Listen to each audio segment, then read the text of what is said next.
Hello, good afternoon. Ayan, ako'y magluluto ng atay ng baboy. Matagal na to sa aking freezer. Matagal na talaga. Pero yan isariwa nung inilagay ko doon. Bagong bili. Kaya ayan, kailangang lutuin ko na. Wala na rin akong makakain. Ibinabad ko yan sa toyo, kalamansi, at paminta. Para daw matanggal ang diba? Hindi ko pa siya nilalagyan ng suka. Baka hindi hindi bagay. Yun na lang muna ang aking pantimpla. At saka ito ang aking ilasahog. Ayun ito ay bell pepper. Tapos sibuyas. Ayun ang bawang. Kasi itong bawang ko galing freezer. Tapos itong green peas. Lagyan ko siya ng green peas. Meron pa akong isa. Kaya ayan. Hintayin ko muna mag 30 minutes bago habang ako'y naghihintay ng oras. Ito naman isasaing ko, kanin. Dito na magluluto sa aking mahiwagang kalan. Ayoko na mag rice cooker kasi masyadong matagal. Bukod sa matagal, hindi masarap ang kanin. Kaya ito, inaan ko lang ang apoy para hindi masyadong hindi mabilis ang kulo. Yan, hintayin natin din ang 30 minutes nito at yan ay maluluto na rin. Ayan na ang aking kanin. Maghihintay na lang ako ng ilang minuto. Ayan, i-in ko na. Ano nga ba yung i-in? Ayan. I-in ko. Nakalimutan ko ang aking saucepan. Maghihintay na lang ako ng ilang minuto. 10 minutes siguro. Pwede na. Ito, magigisa na. Gigisa ko na. Nakulo na ako ng kanin. Gigisa ko na yung aking igado. Igado daw ang tawag nun, sabi. Ako ang kusinerang hindi marunong. Ayan. Lagyan lang natin ang ating mantika. Para para hindi dumikit sa kawali kasi ang kawali ko ay hindi na maganda. Yan. Bawang muna. Ang bawang. Ang bawang ko ay galing sa freezer. Kasi ito yung binili kong wala ng balat. Para madali lang magluto. Kaysa magbabalat pa ako, istorbo. Kaya ayan ang binili ko. Malalaki. At tapos lahat siya malalaki. Bawang muna ang ating sisipwito.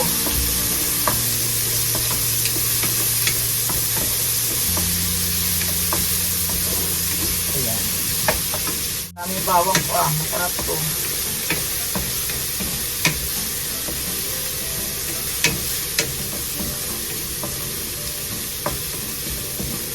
May susunogin natin. Sunogin ng konti.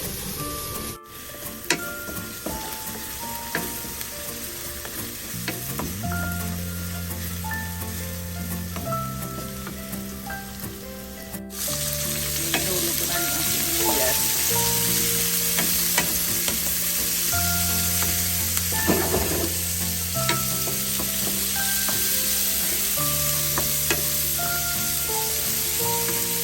Lantayin lang natin ang sibuyas. Tulog natin yung atay.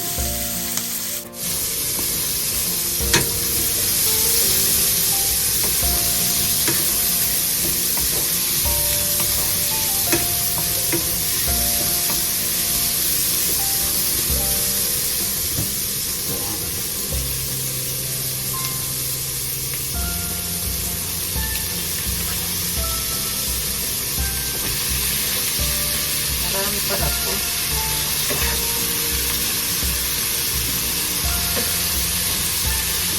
Marami. Namayanin yung sabaw.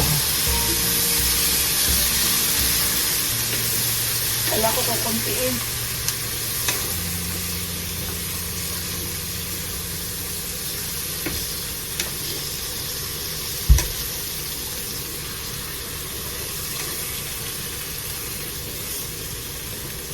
Akala ko ikukunti lang.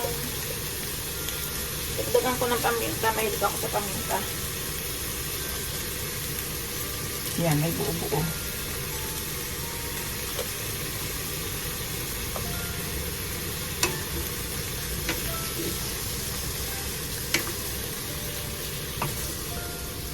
Iuhulog ko na rin ito para madaling pag naluto tuloy-tuloy na.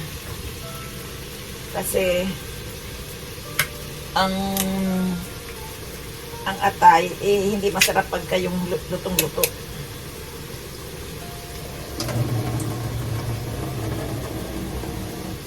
Lagay ko na rin ang peas.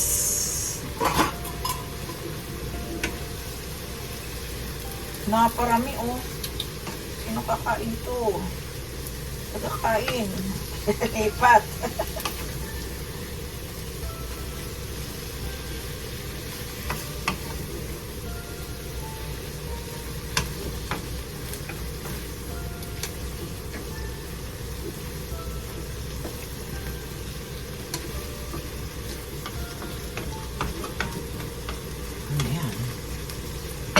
Ihulog na tong ano para kung nagmamadali yung sabaw niya kanina.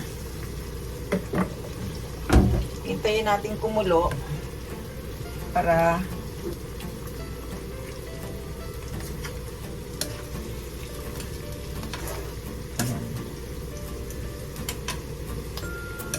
kasi sayang yung sili ko kasi kaya ayun yung aking pabrika. Takpan lang natin ng kunting oras para makulob ang init. Mami yung sabaw. Ito, mami. Ayan. Ito pala to. Makuha.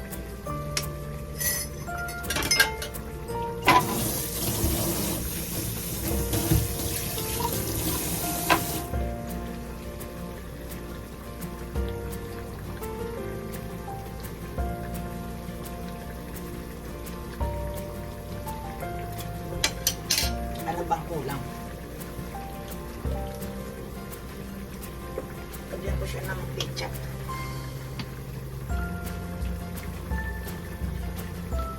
Para malinamnan.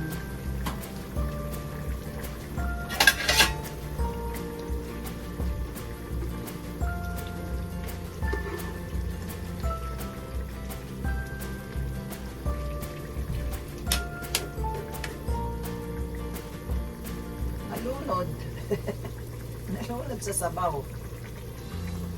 Dapat pala tinanggal ko muna yung bago ako nagpakulo ng sabaw.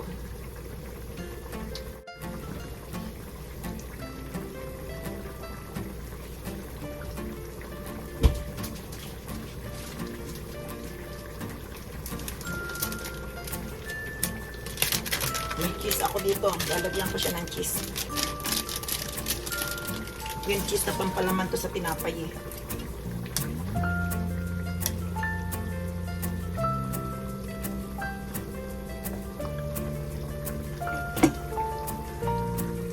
Ayun na. Okay na siya.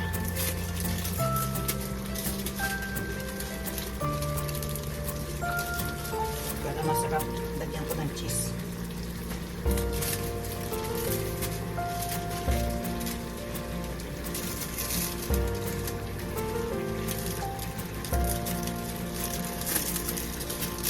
Ang lutong bahay ni Lola.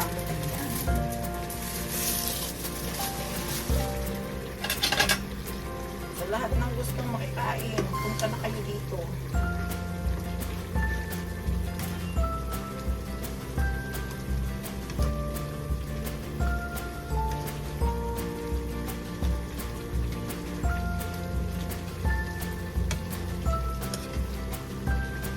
Dahil ako'y nakaluto na.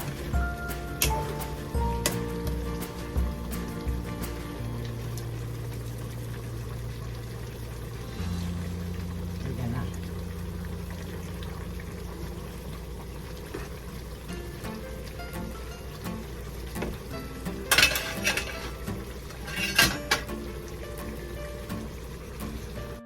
Ayan. Ayan, luto na po. Kain tayo.